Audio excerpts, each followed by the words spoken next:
की खुशबू होती है वो तो भाई बहुत ही ज्यादा लजीज होती है।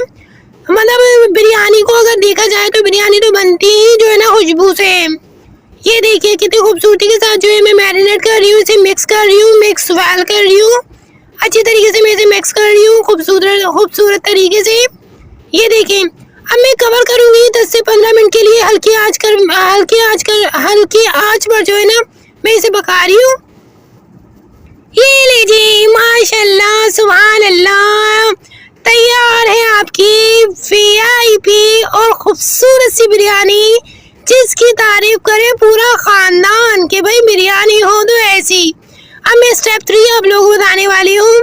स्टेप 3 में मैंने क्या करना है, ये देखिए ये जो मैंने मैरिनेट करके रखे हुए थे अब इसे मैं जो है ना फ्राई कर रही हूँ हल्की आंच पर, गोल्डन ब्राउन पकने तक मैं ना इसे भूनूंगी यानी तलूंगी अच्छी तरीके से। मैं इसे ना जब तक कि ब्राउन नहीं हो जाते हैं, जब तक इसे मैं तलती